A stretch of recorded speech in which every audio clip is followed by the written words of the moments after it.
This is for educational use only. Our group is allowing our instructor, Mr. Roldan Ardines, to use this as an educational material.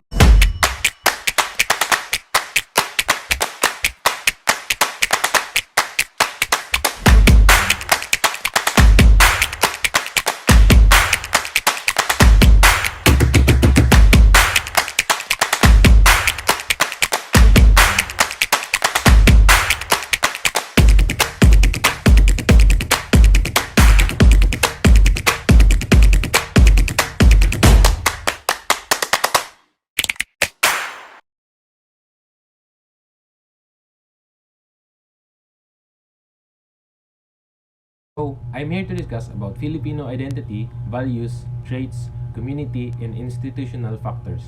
The Filipino culture is a mix of both Eastern and Western cultures.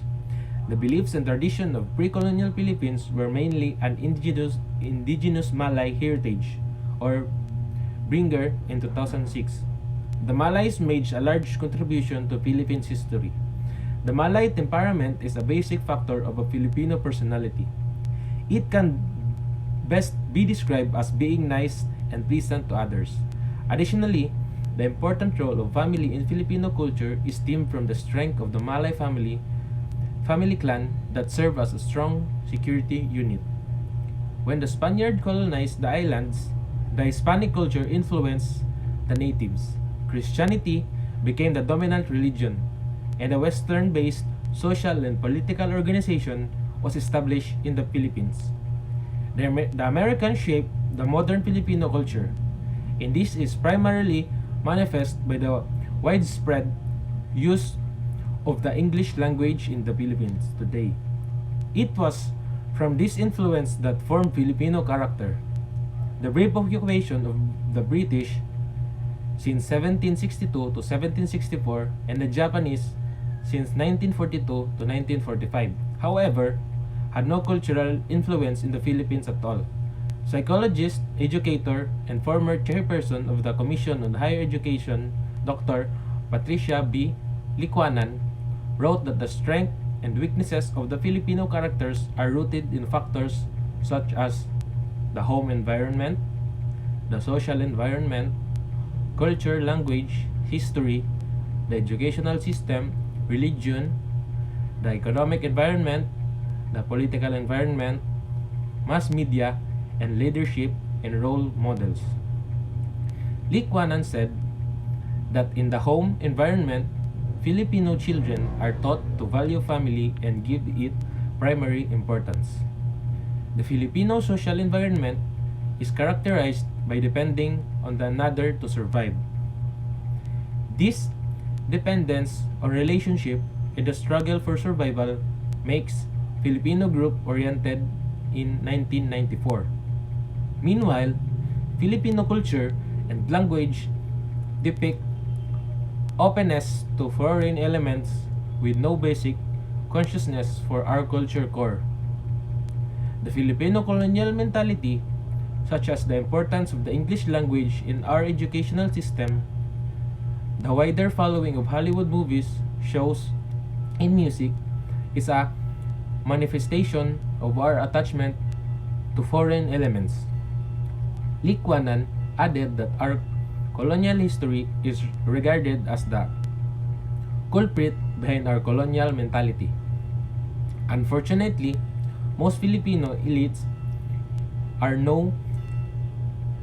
of no helping and setting an example of overcoming colonial mentality because they are even more westernized by their ways. Present-day media, on the other hand, reinforced this colonial influence in 1994.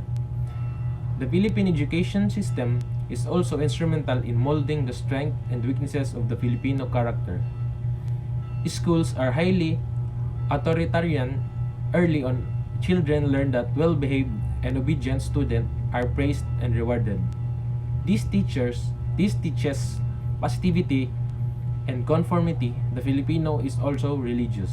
Religion taught us optimism and resilience.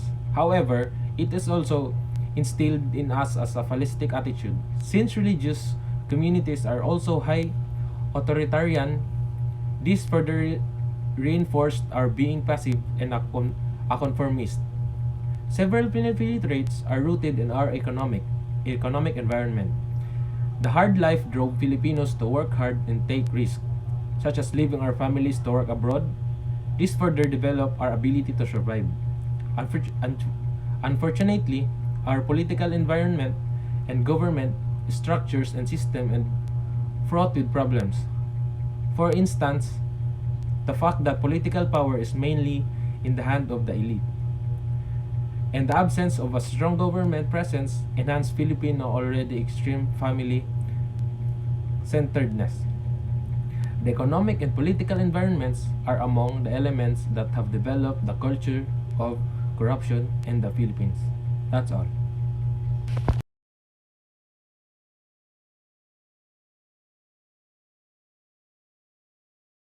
Strengths of the Filipino character.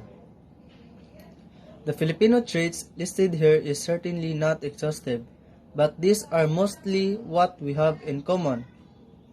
The strong aspect of the Filipino characters are: first, pakikipagkapwa-tao; second, family orientation; third, joy and humor; 4, flexibility, adaptability, and creativity; 5, hard work and industry; 6, faith and religiosity; 7, ability to survive. Pakikipagkapwa-tao is demonstrated in the Filipinos' openness, helpfulness, and generosity in the practice of bayanihan or mutual assistance, and the famous Filipino hospitality.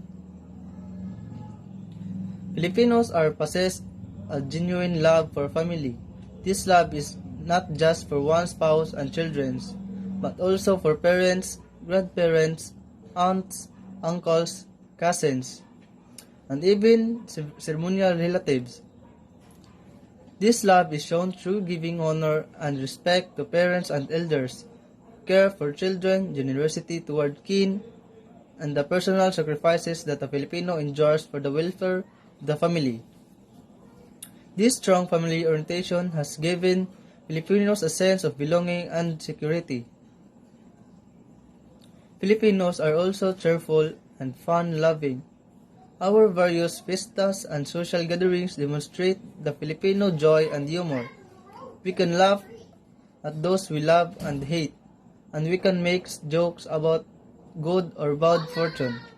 Even in the most trying times, Filipinos will always find a reason to smile or laugh. This pleasant disposition has contributed to our ability to overcome life's challenges. The Filipinos are also tremendous in adjusting and adapting to any circumstances. We can improvise and make use of whatever it is to create and produce. Our flexibility, adaptability, and creativity are reasons many Filipinos thrive in various parts of the world. Filipinos also value hard work and industry. This trait is most noticeable in our willingness to take risks and work other countries. Filipinos also values faith and religiosity. This can be related to our bahala na mindset. There is actually a positive side this fatalistic trait. For Filipinos, the bahala na the attitude could serve as kickstarter or pampalakas ng loob to move him or her into action. All these positive traits mentioned to contribute to our ability to survive. The salawikain or proverb, matutong mamuluktot kapag maikli ang kumot, apply depicts our survival instinct. We can endure, make do, and get by so little while looking forward to the coming better days. This trait is the reason why Filipinos continue to carry on even through our harsh economic and social circumstances.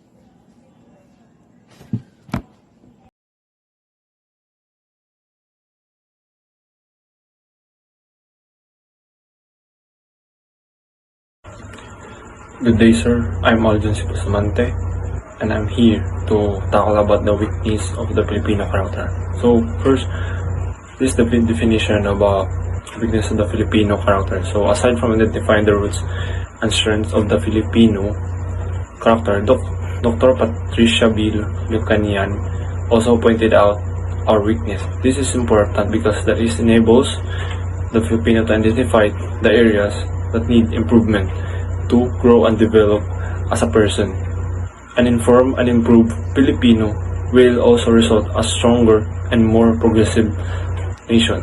So there are 7 general weakness of people. So extreme personalism, second, extreme family centeredness, third, lack of discipline, fourth, passivity and lack of initiative, fifth, colonial mentality, sixth, kanya-kanya syndrome, and lastly, lack of self-analysis and self-reflection.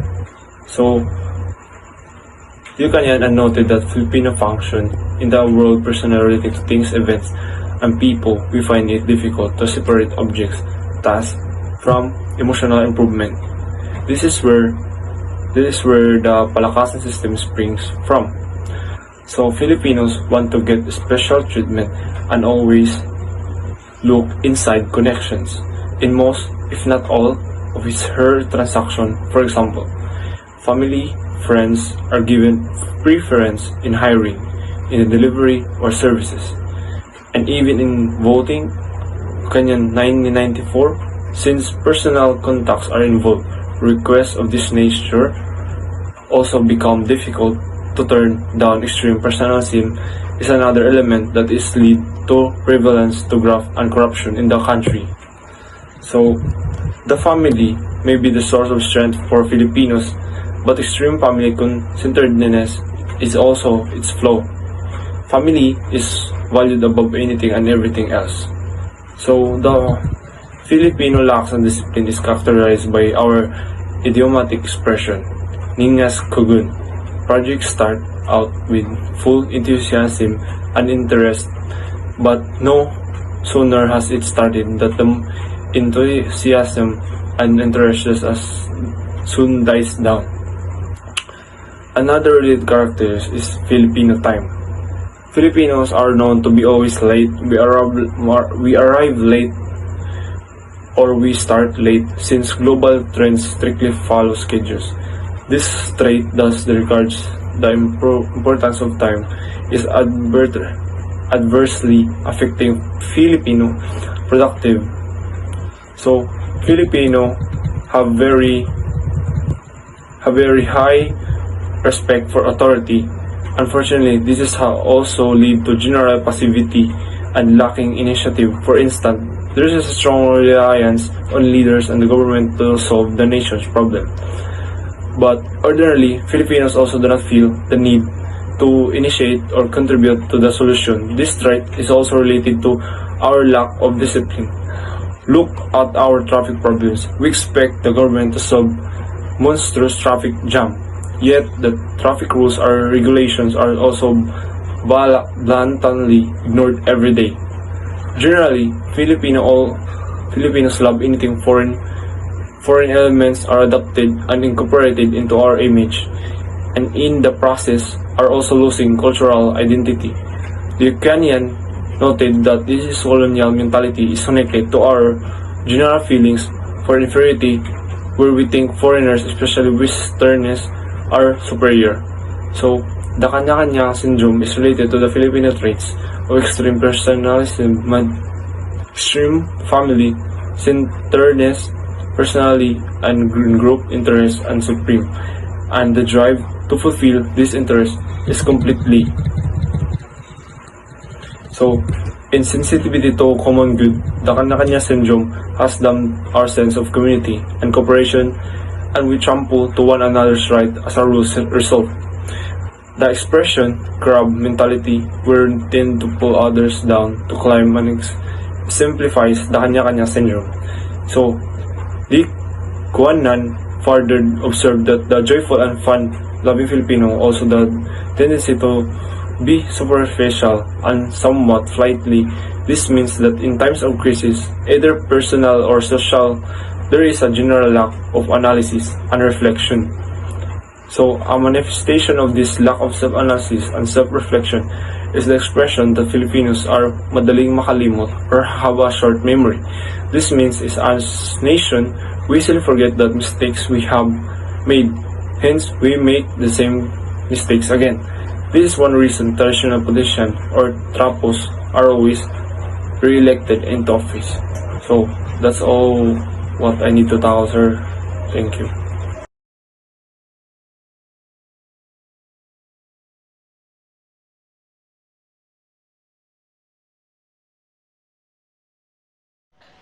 Democracy and citizenship. Establishing a democratic culture. Democracy is a government in which the supreme power is vested in and exercised by the people directly or indirectly through a system of representation, usually involving a periodically held free election. Though democracy has several flaws, it also uniquely possesses a number of features that most people, whatever their basic political beliefs, would consider desirable. For example, democracy helps prevent cruel and vicious autocrats from ruling. It fosters human development, that is, health, education, personal income, and any other indicators more fully than do other forms of government. Democracy helps protect fundamental individual rights and interests. Democratic societies provide people the maximum opportunity to take moral responsibility for their choices and decisions. Democratic societies offer a relatively high chance of political quality. The adjustment of individual awareness to the collective awareness is achieved through formal and informal ways. The formal way refers to a system of ideas and models that are officially established, that is, policies and laws, whereas the informal way refers to the acceptance of behaviors and thoughts that are not established as the formal way of interpersonal relations. Culture is an informal way of shaping collective awareness. Other than culture, there are also religion, science, morality, and ideology that shape and structure individual awareness. Establishing democratic institutions, however, is not enough for democracy to flourish. Democracy cannot be sustained if political culture of the citizens do not have a participative attitude.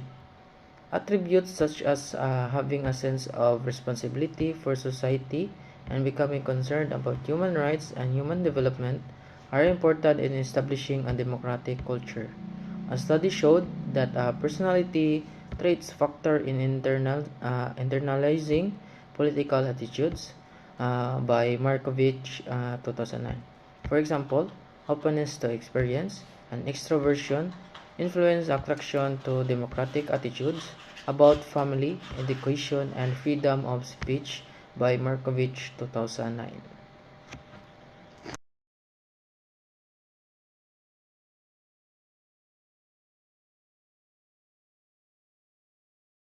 Good morning, sir. I'm here to discuss about democracy. The word democracy comes from the Greek words demos, meaning people, and kratos, meaning power. So democracy can be thought of as power of the people, a way of governing which depends on the will of the people. Democracy is broadly understood to mean rule by the people. In practice, it is often defined as people choosing their leaders and find fair elections. Democracy gives citizens the right to influence their own lives and allow them to hold their leaders accountable. But it can have other benefits too. Democratic countries seem better governed, that autocracies seem to grow faster and faster. More peaceful conduct within between them. Although democratic political reforms have been welcomed, the devastating side effects of other changes have been hard on some people, especially the marginalized. In many countries, representatives democracy has been heavily criticized for its inability to protect citizens. Marginalized groups in both the North and the South often do not participate effectively in such representative democracy. This is partly because some people seem to equate democracy with the external imposition. And that's all for democracy.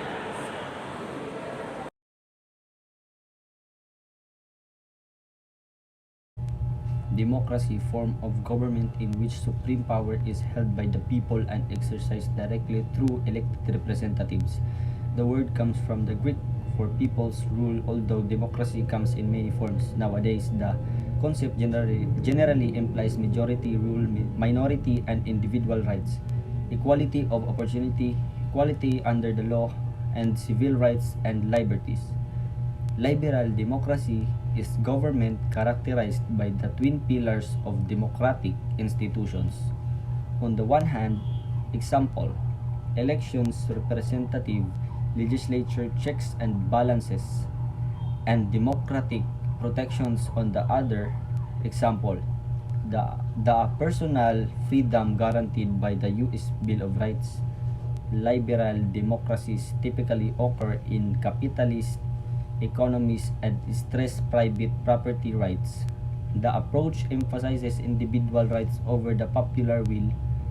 Popular democracy stresses self-rule by a free and equal people, sees government as an expression of the people's will, and thus seeks to maximize citizens' participations. It does this both electorally and in other ways, as it recognizes the outcomes of elections do not always reflect the popular will, representative or indirect. Democracy is the form of government in which legislation is enacted by representatives who are elected by citizenry. In contrast to direct democracy, the majority delegates power to a minority dominated to act their interest. The minority is mandated to do this either in response to the majority express wishes or according to the representative's own judgment, direct or participatory. Democracy is a form of government in which the citizenry itself makes legislative decisions instead of delegating the power to the elected representatives.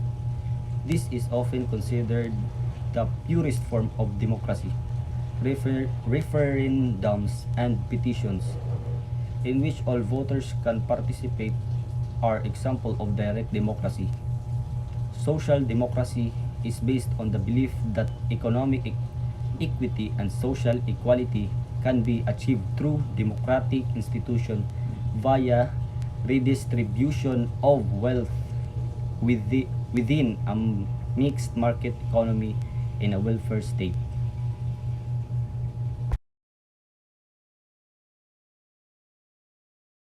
Meaning of citizenship is also open to debate. For example, some political theorists argue that a good citizen is one who displays trust in the evidence.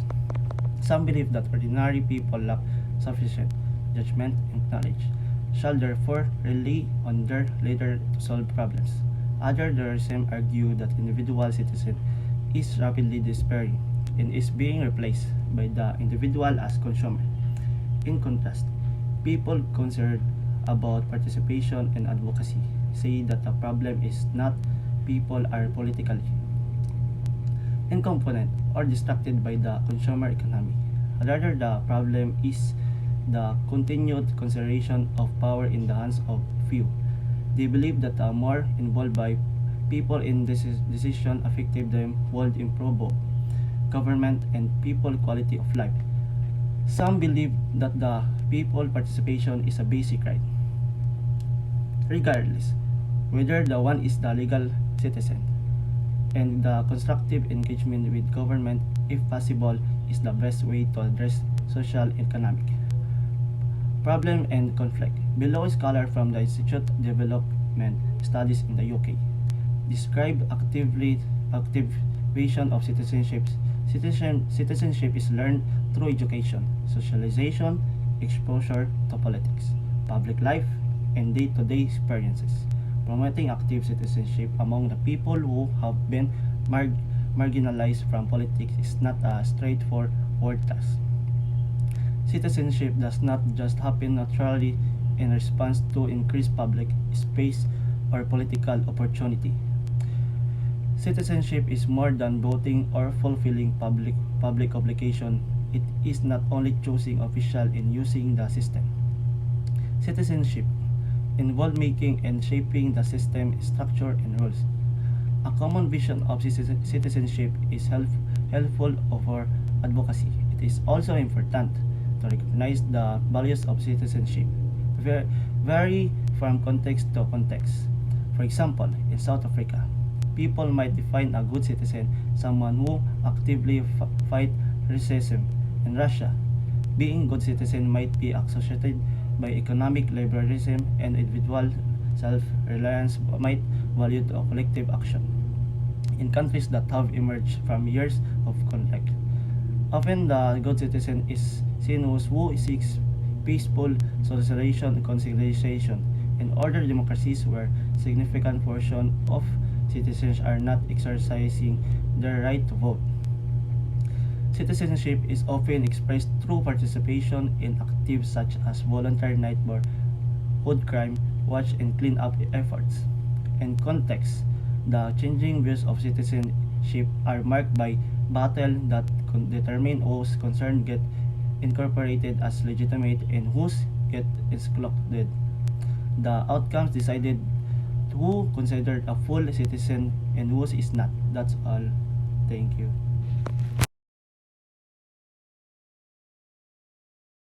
Civil citizenship took shape in 18th century Western world. It refers to the rights that are necessary for individuals' freedom, such as the rights to free speech and assembly, property rights, and equal rights before the law. Over the years, excluded groups have fought to have these rights intended. Political citizenship emerged from struggles in 19th century. It emphasizes rights to participate in the exercise of political power, whether as a voter, a candidate, or public official. Women, minorities, and poor people wages battle well in the 20th century to gain universal suffrage, which was previously granted only to male property owners. In some countries, this struggle continues into the 21st century. Social citizenship emerged against the background of the growing inequities of the 20th century. It focuses on the minimum rights and standards of economic, cultural, and social well-being. Disadvantaged groups and their allies are currently still working to gain legitimacy for this view of citizenship and rights.